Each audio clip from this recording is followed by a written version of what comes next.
I think I think this is going. Oh my goodness! Now let me grab a few extra things here, which I'm actually going to need. So, if you want to ask me a question, you want to say hello, pop it in the comments there. And if all is going well, then I should be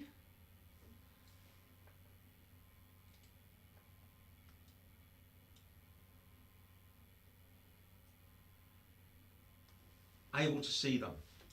Yes, there we are.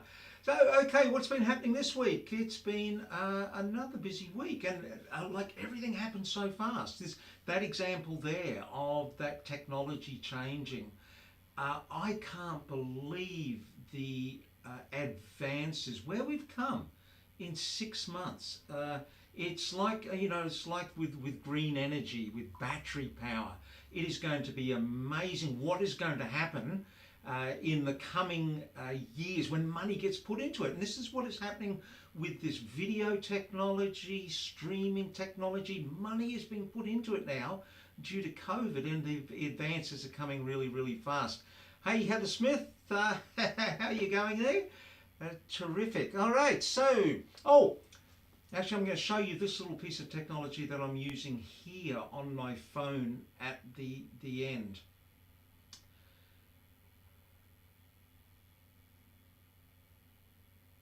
Aha, there you go. Man, I've got screens going everywhere here. No, I want to go back there. That's the one I want to tell you. What we're talking about here, I just want to mention this. LinkedIn have just put out some research they've done in the last month or so. And these are the new skills that you're going to need since it's coming up to COVID, with all the changes with COVID. And look at that. At number one is communication. And when we talk about communication now, we are talking big time about digital communication. So this stuff that we're doing here, that I'm talking about video, about smartphone, about virtual, about live streaming, about getting yourself out there and being able to communicate using these devices, is now more important than ever. So regardless of where you are in your career or your business, you're going to need to get on board with this. So I hope that some of the information I give you here is helpful.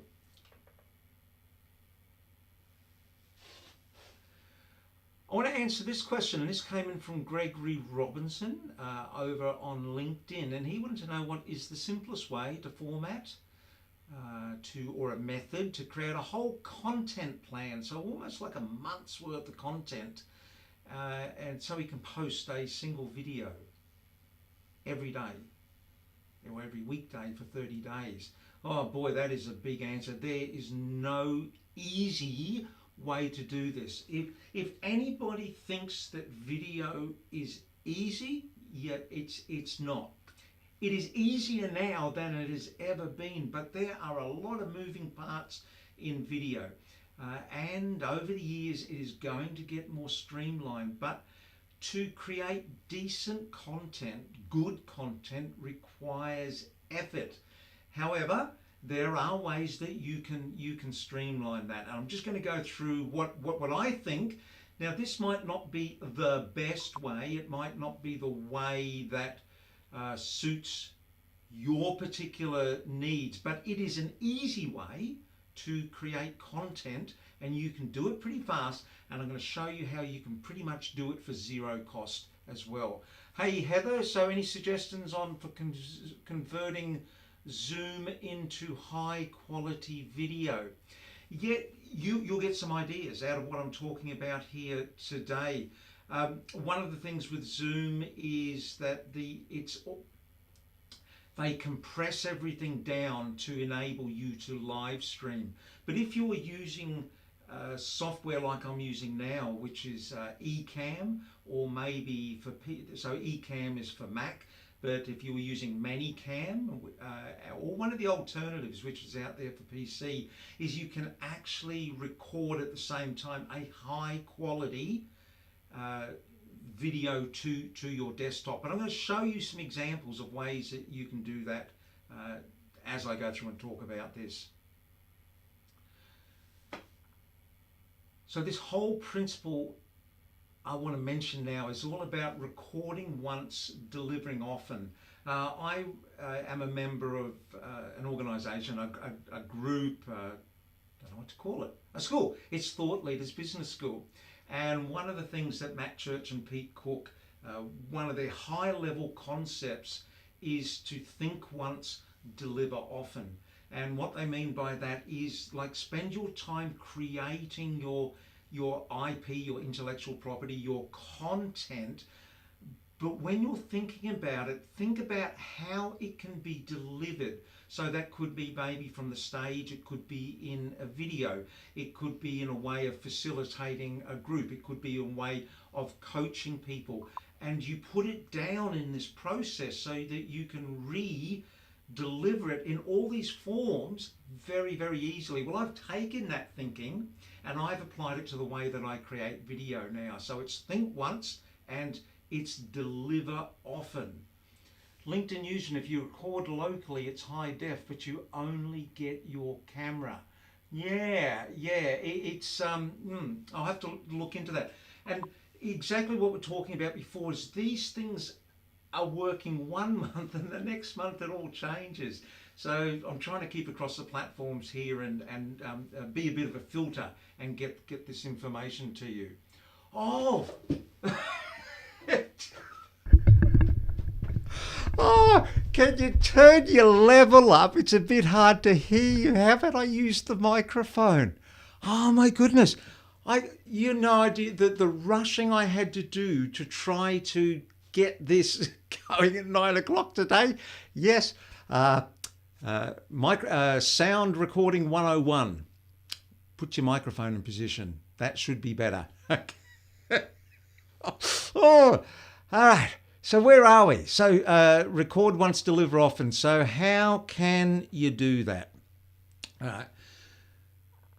Here's my general overview process. If you wanted to create a month of content, then go onto Google and start doing searches for maybe about half a dozen really commonly asked questions in your field. Just start typing them in, how to, most commonly asked questions, whatever, and get 6 questions. And all you do is type them into your Google search bar like that, and you get the drop downs of the suggestions of the autofill suggestions. They're all the really common things. So find 6 questions, 6 topics around that, maybe 4, maybe 5, maybe 6. And then what you're going to do is you're going to go and write the answer to that. How would you answer that? But it's how you construct that now is going to help you deliver that into little micro chunks, which you can create into daily content that you can post, whether it's on social media feeds, whether it's into groups that you're running, but just little micro sized chunks.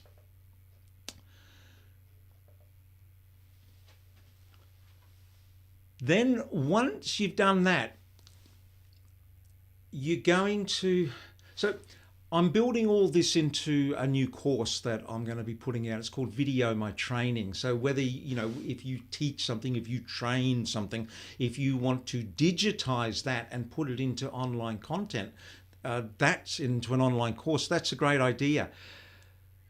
But again, in the process of doing that, can you then create all these online media chunks that you can do it? And the answer is yes. So part of that is thinking, so when if you look on the left there, that's just when I'm building a course. I mean, I actually those questions I said go and Google, that's on, so I'm writing a topic based upon keywords, but then I change that into a human friendly form and title, and then with that I ask, what are the objectives that somebody would want to, learn if they were asking that question, what are the outcomes that they want, and what are the steps they need to actually get there. And I plan all that out ahead before I even start making a video. And then I take each one of those lines and I convert it into what you see on the right there, and that's a lesson plan. And when you look at that lesson plan, like in the middle there's some grey chunks. Well, that first big chunk is the intro to my lesson, where I go, right, in this lesson we're going to learn how to the 3 things you need to do to successfully get focus on a smartphone. Maybe that's it. And then and the 3 things you're going to need are A, B, and C. And if you do A, B, and C, you're going to achieve this. And then that's my intro, so it's clear what that lesson is. But I record that in a way that can be a chunk by itself. That can be a post that I put out there saying to people, if you want to do this, you need to do step 1, step 2, step 3.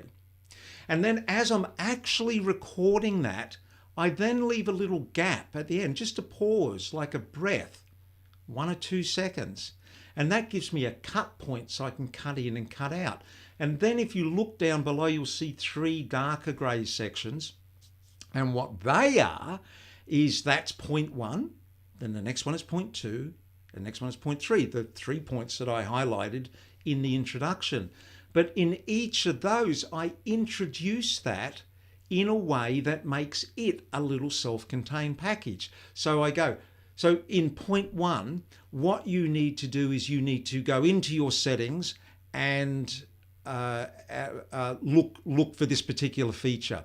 So how do we do that? So then I take you through the process of what you need to do. And then at the end, I tidy it up and going, so now, if you've done these things that I've just said in that setting, that's the first step you need for good focus on a smartphone. And then I pause. Then I go on to step 2. And each of those I'm making into a little self-contained package. So when I've finished this, what I actually have is I have now a full lesson which will go into an online course. I don't know, might run 5 minutes. Let's just say 5 minutes. Then I have an intro which can be chunked as a separate social media content. That's 2 pieces of content. Then I have points 1, 2, and 3.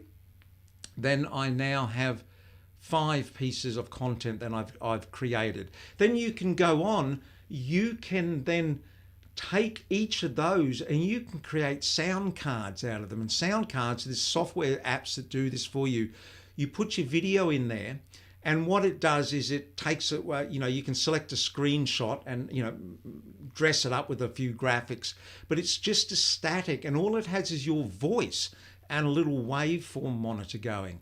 And sometimes people prefer that. It's funny. So there's 6 pieces. Well, actually, you can repurpose maybe 3 or 4 of those pieces. So you get the idea. By starting this way, you can end up with a whole lot of pieces of video content. So how do you actually record that? I use Camtasia. Now, Camtasia is an online editing, it's a desktop editing app, and it is by far not the greatest one that's out there. There are way more powerful editing apps.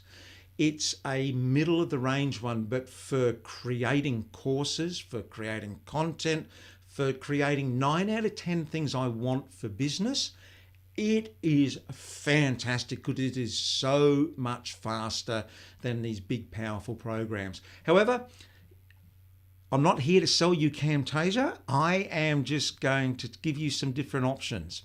Now, did you know that if you use Keynote or PowerPoint, so PowerPoint is for PC and Keynote is for Mac, for creating PowerPoints for slideshows, that you can record video on them. A lot of people don't realize this. And so what you can do is you can create a series of PowerPoints, and then in where it goes, I think it's in the play, like where you want to present and play, click that option in the bar at the top, and then you'll see it's got record slideshow.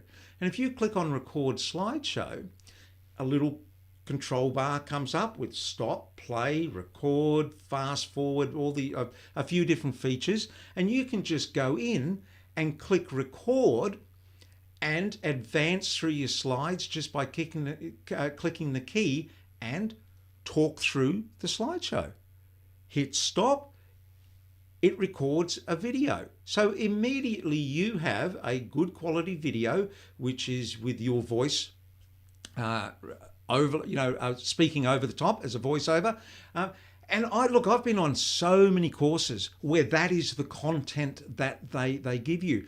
And remember, if your content is valuable, if it's actually helping somebody, people in a sense don't really care too much how it's delivered. What they want to do is they feel stuck there and they want to go over here to where they are unstuck. However you can help them do that as fast as possible, they're going to be happy and they're going to pay you money for. So you can use those. What you can also do is, and I absolutely love using this, it's Loom. Now, if you don't know Loom, it's one of these sort of what I call them shoot and share apps. They're apps that are available now so you can record yourself and your screen combined or separately, and you can do a quick recording just using your desktop or your phone, and you can send it pretty much faster than you can send an email. The reason I like using Loom is because I use the free account, and it has so much amazing information, capabilities in there that you can use in the free version. So what you can do is you can put your slideshow in PowerPoint or Keynote up on your screen, and then when you use Loom, actually, why don't I show you?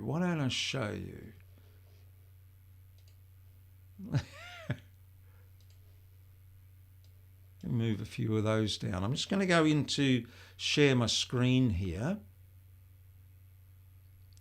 That's the idea. Here we are. Okay. See, I got this window. That's only half the windows you can see. But if I'm going to go up to the top, and I've got Loom installed. This is the free version.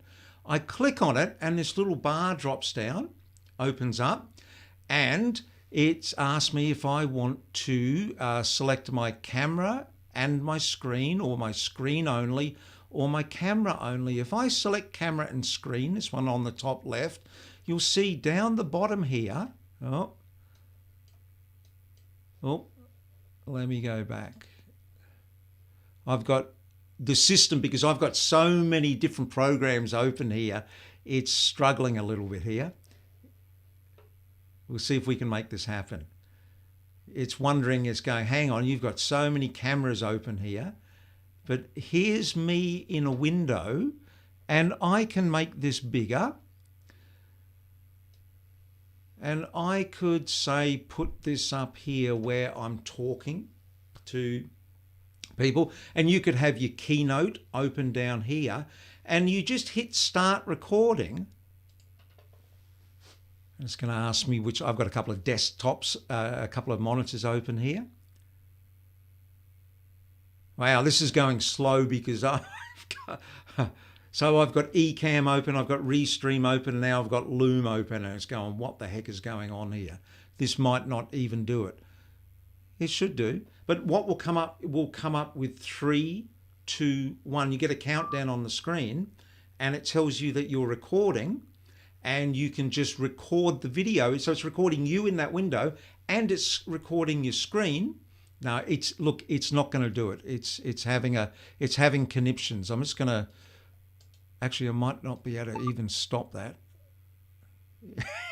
It's all going crazy. But what it does is you can do a screen record. Oh, there you go. It's actually done it. So what this is doing now is sending me to Loom, where your video is now housed in your own private library. Here it is. Wow, this is so slow. This normally happens a lot faster. But that video that I just recorded, there it is. It's there. And what you can do is you can download that video. I've got so many windows open here, but over here somewhere is a download button. Download. There it is. And you can download a HD quality version of that video. So you could make up a whole lot of content where you're screen recording, you see you, and you're either going through a keynote, or you can put your websites up on there, or if you're explaining anything that you can see on the screen, you can explain to people.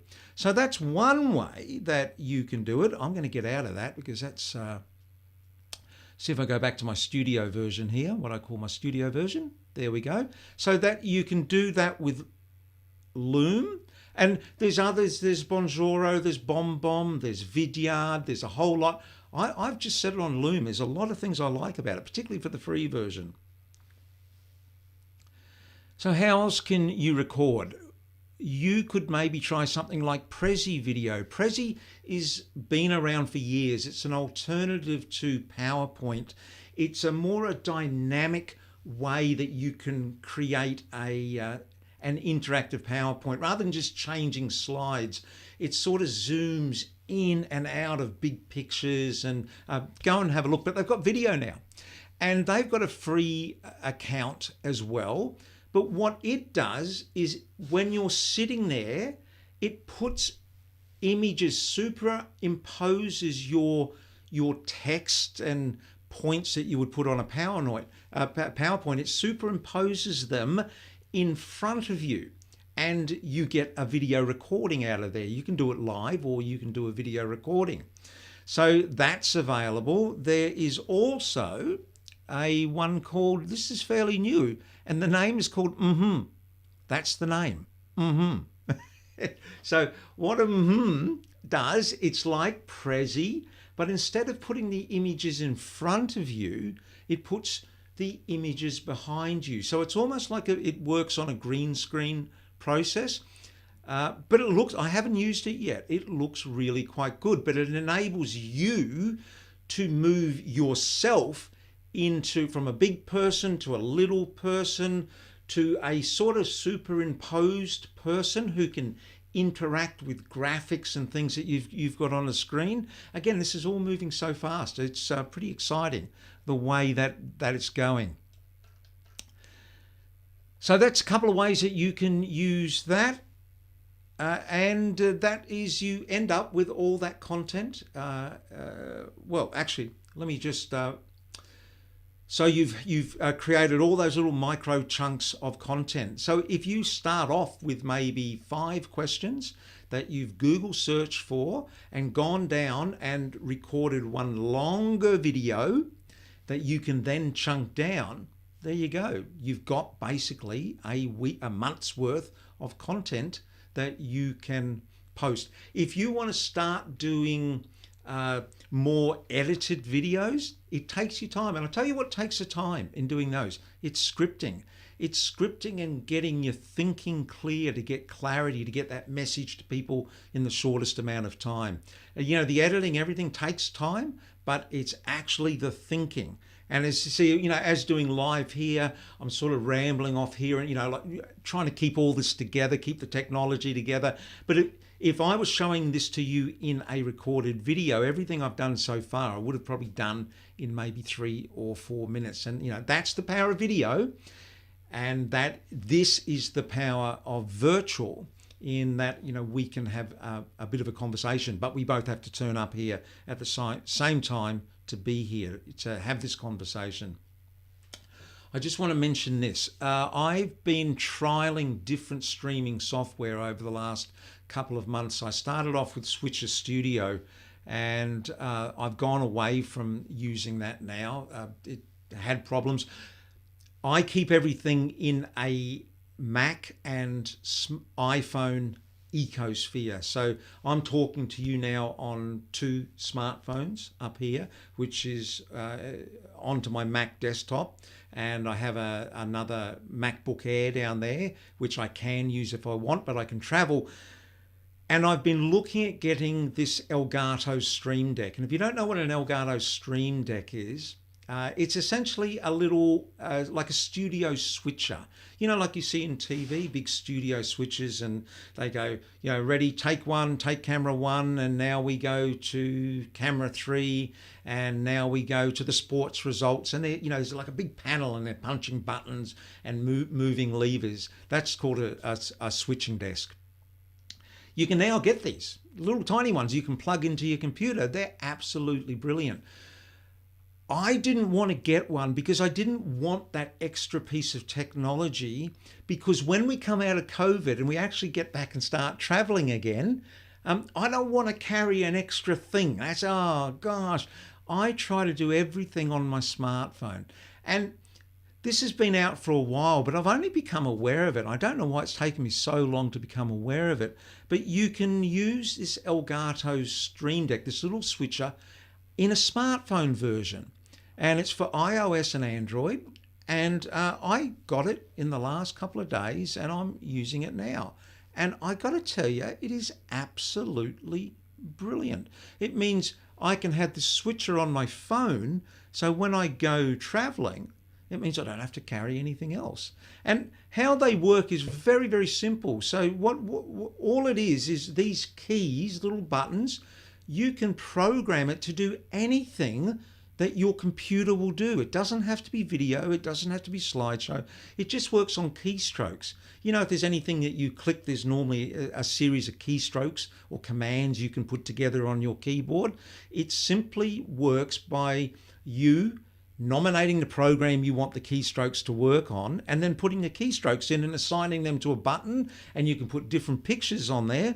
And then I can now do everything on my phone. It is just absolutely wonderful. So exciting times ahead. And that's been my week. So I hope if there was some information in there that was useful for you. What is the time? I'm looking here now. I've got this, everything's covered up there. Oh, look, we're coming up to the half hour. I've been rambling on and on and on. So terrific. Well, with that, I'm going to bid you all farewell. If you do want me to answer a question, send it to me during the week. If I can, I'll put something together and see if I can get something to you, at least to give you some ideas. And the more detail you put in the question, like give me a couple of specifics, and it's going to make it a lot easier to give you a detailed answer. And with that, oh look, I can show you on this. I can end the broadcast on my phone. I've just put a big red button which says stop. And with that, I'm going to say, see you next week.